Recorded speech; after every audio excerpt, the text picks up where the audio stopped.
Hi there folks, hopefully there's not too much background noise going on here as my dishwasher is running, so we'll hear the water going through the taps and we'll hear the dishwasher running. But today's recipe is how to make wheat starch bacon. Now this is actually getting made from the waste product of our washed flour Seitan method. Because you get a lot of starch water as you make washed flour seitan.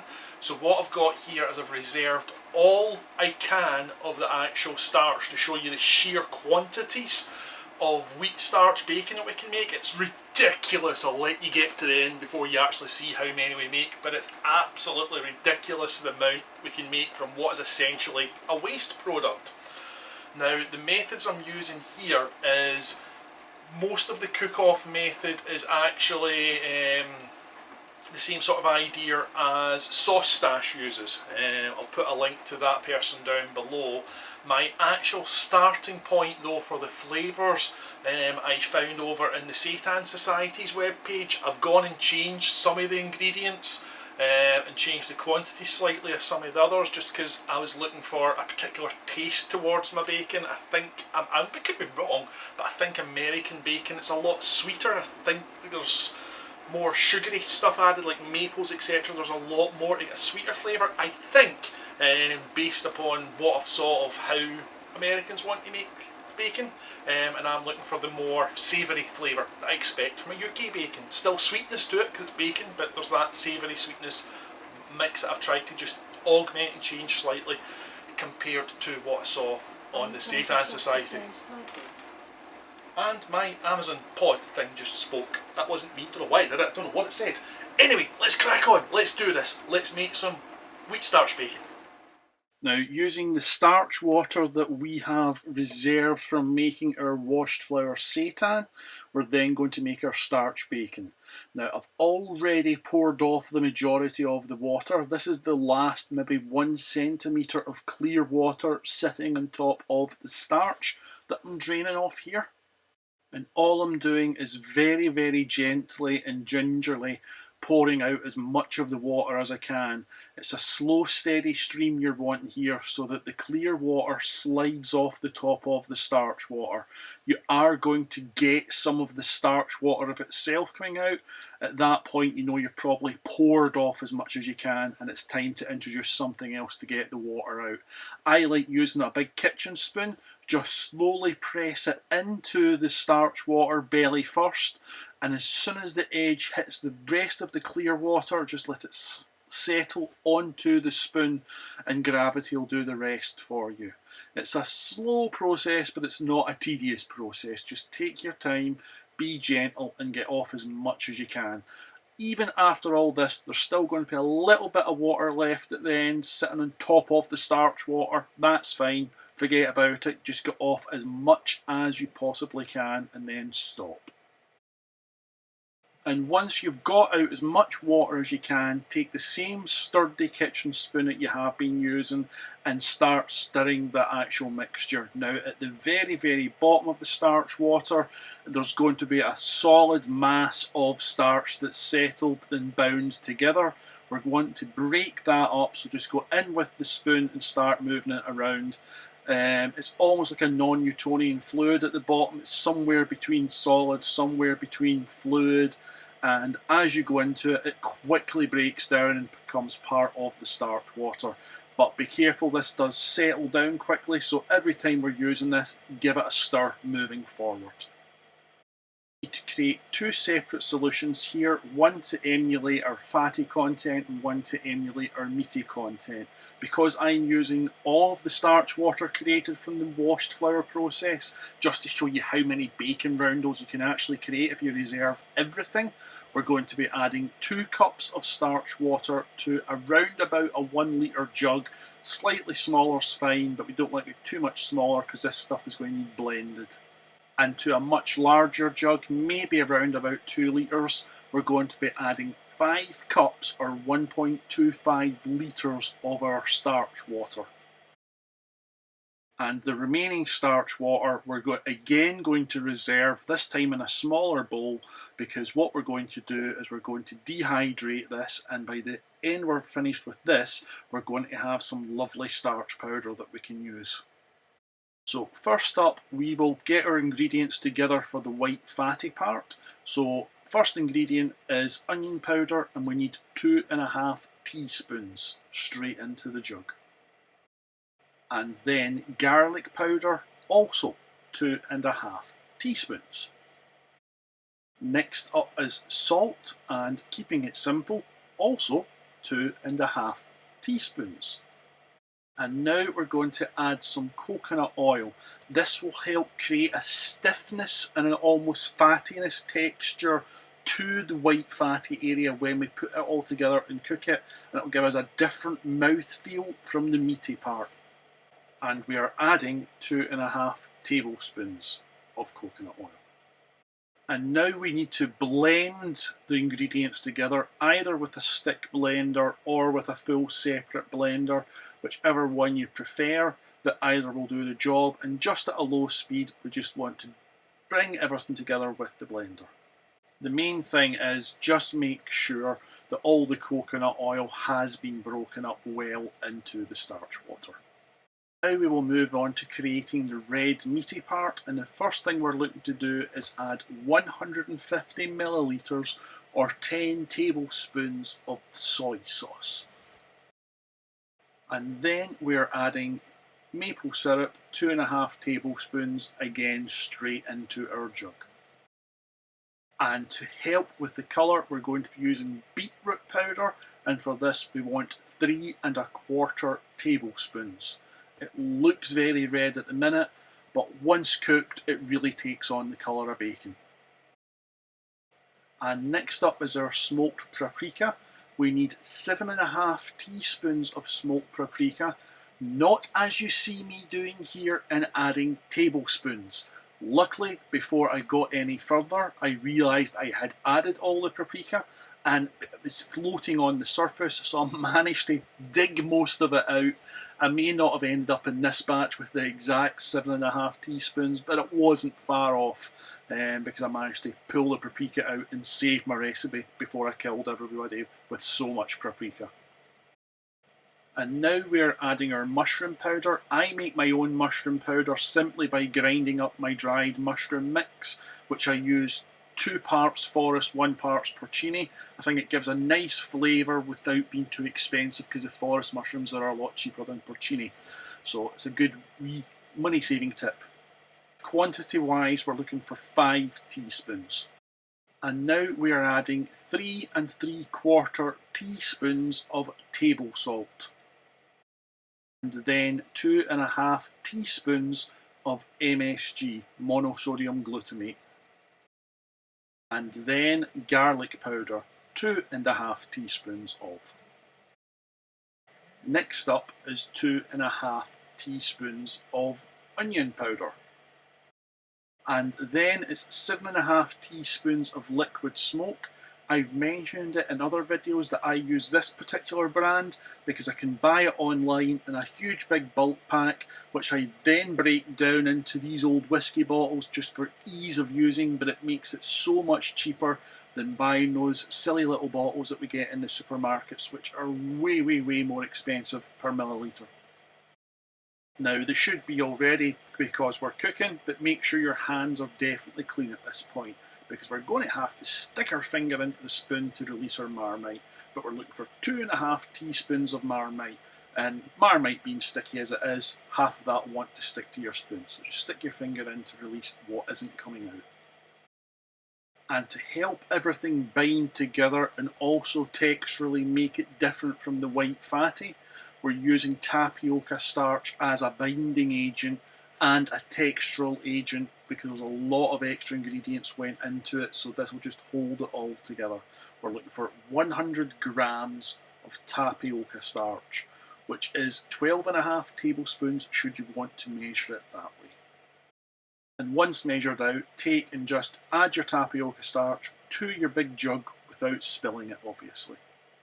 And now it's time to blend everything together again, either again with a stick blender or with a jug blender, whichever way you want to go. But because we did the white part first, there's no need to clean it out, because there's no staining or anything going to happen to the red, so just transfer over and use straight in for the red. Again, keep your speed low. We don't want it spilling over, but we do want everything to come together. So just give it a good blend until you're absolutely sure that everything is brought together. Now take 3 20cm cake tins, non-stick type. We're going to spray a little bit of oil onto each of them just to lubricate them. 3-4 scooshes is generally enough. As you're going through the cycle, the first one I tend to go a little bit heavier, maybe 5-6 scooshes, just to make sure it's all lubricated. And then each cycle moving forward, the lesser amount, but we just want to keep that non-stick surface as non-stick as possible because the starchy solutions are very sticky. Now we're going to take and we're going to pour the red meaty part into the first of our tins, and we're going to leave a very small amount of the tin at the end exposed, not much, just a little bit. Make sure it's a slow pour because we're not looking for a big thick pool here of solution, and by leaving those little bits at the end it just tells you haven't over poured. We then want to take and just drizzle our white fatty part across in various patterns. Each cycle change it up slightly just to get the white fatty streaks started. Then we're going to tilt our pan just to combine the streaks. It adds to the whole streaky feeling appearance if you do the tilt.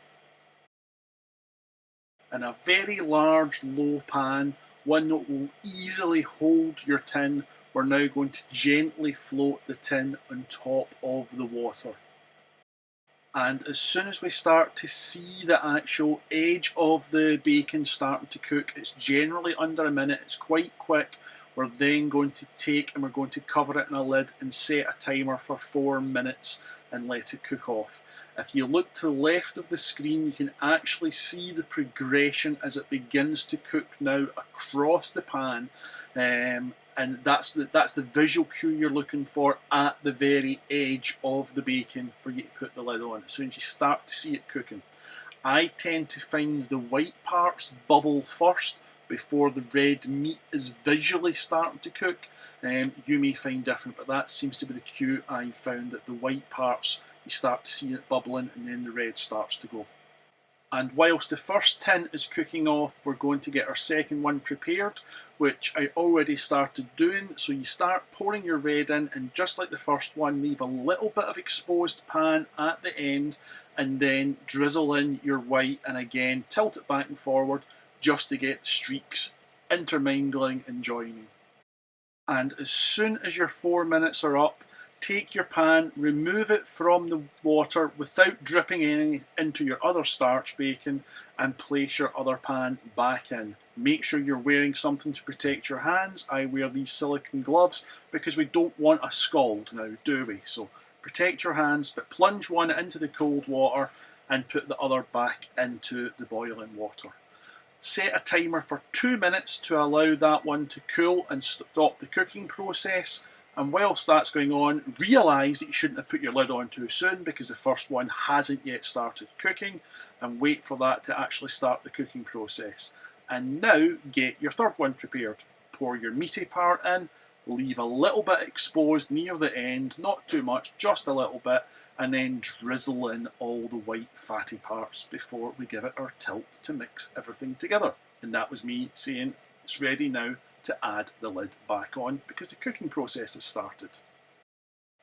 And now that our 2 minutes are up, we're going to remove our pan from the cold water and transfer it over onto a towel just to dry the bottom of it. Now the reason we leave it on a towel is we don't want any drips of water landing on subsequent cycles as we go and make our bacon roundels. So from here, what we're looking to do is take the edge of a spatula and we're just going to release all the way right round the edge of the bacon until we've completely broken the seal round the entire ring. And once we have done so, just take your spatula to slide it under one of the edges so we can then get our fingers onto the bacon round, and we're going to take and pull it away gently from the tin. From there, after you've set it onto the cooling rack, just sprinkle some wheat starch across it just to help prevent the next bacon round from sticking to it, and we'll repeat that every cycle. And from here, it's back onto our second pan, which should be just about ready by now. As soon as it is, remove it from the water and plunge it into the cold water to arrest the cooking process. And again, leave it for 2 minutes and add the third one to the pan, wait for this one to start cooking and then add the lid to it.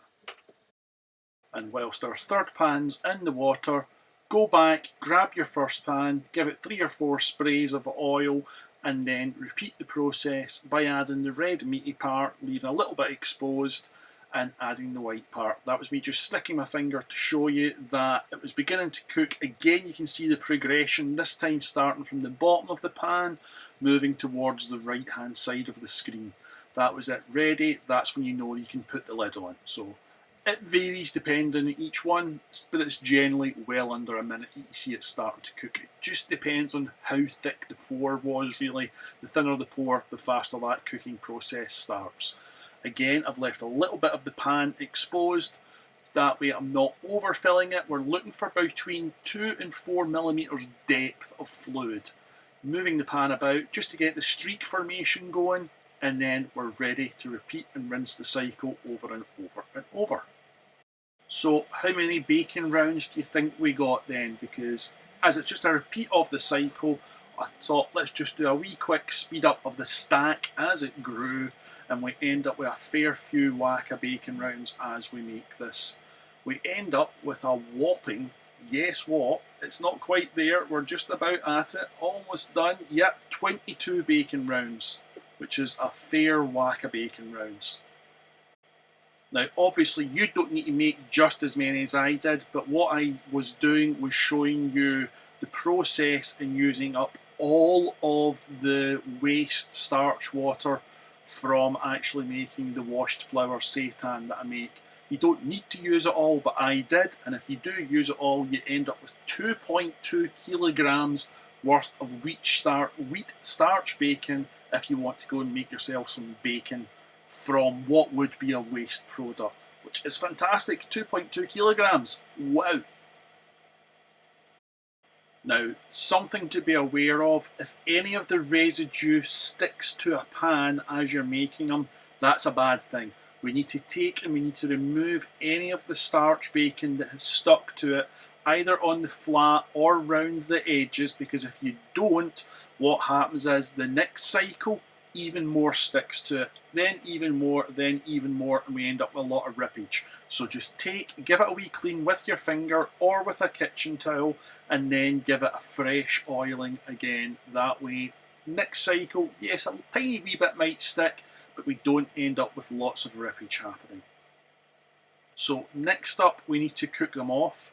When I was mentioning time, we're talking the whole time, including this cooking part, mind you. So this whole process was about 3 hours from the starting process to the finished, ready, just about to be consumed product.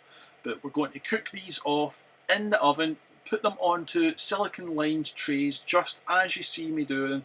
Try not have them touching the edge of your actual baking trays, because if they are on the very edge touching the metal, again they look to stick and they look to rip. So keep them away from the edge, even if that means a little bit of overlap on your bacon roundels. It's better than them sticking to the edge of the pan. Now we're cooking them in the oven at 180 degrees for 18 minutes. But halfway through we want to take them out and we want to flip them over. It just helps the crisping up of them go more evenly, rather than one side being very crispy and one side not. So halfway through, flip them over. And once the second side has had its 9 minutes, we're going to remove them from the oven and set them on a wire rack to cool. Stacked is perfectly fine. And repeat the next batch until they're all are cooked. Again, just make sure it doesn't stick to the edges. A bit of overlap is better than any of the actual bacon on the edges. And as it's a waste of everyone's time to watch me stick them all in the oven over each batch, let's just skip to the final batch and take that out of the oven. Now, you can eat them here and they'll be absolutely perfectly fine, but that's a lot of starch bacon to eat in one go. So most of it you're going to store till another time.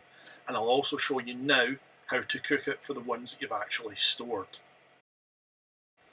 Now, the ones that we've stored, we're going to cook them by frying them off. First up, we need to cut them, and we're going to cut them into 3 sections, and we're going to start off with 2 rounds, and we're going to cook 2 rounds at the same time in a frying pan. So just as you see me doing here, we're going to try and cut them so we've got roughly the same sort of area on each, which means the centre cut's a bit narrower than the outer cuts because they're round edges and it's got 2 straight edges. From here, you want to take a non-stick frying pan, saute pan, as long as it's large. It's a 28cm saute pan, so a nice large flat non-stick pan so we can fry off 2 rounds at the same time. Lightly spray it with oil. We're not looking to drench here, just enough to add to the non-stick coating and bring it up to a medium heat. And once we have the pan up to temperature, we're then going to add our starch bacon. The reason we're looking for such a large pan is we can fit everything in really nicely and edging it all round if we go with the big 28cm sort of sized pan. We're going to cook it for 5 minutes and we're going to turn it over twice as we do. So cook it for a bit, turn it over about 1.5 minutes in, turn it over again about another 1.5 minutes in, and then for the last 2 minutes leave it alone before we go to serve it. Now in this particular instance I'm serving it on a roll because nothing nicer than a roll on bacon, and as much as it's not exactly a meaty texture, this still hits the spot as a really good replacement. So there we go, bacon made from what would normally be the waste product from our washed flour seitan and made into bacon for a bacon butty. Let's have some.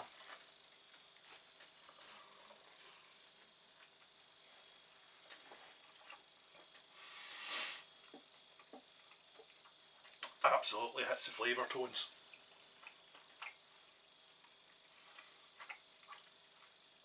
Texture is a little bit chewier than real bacon,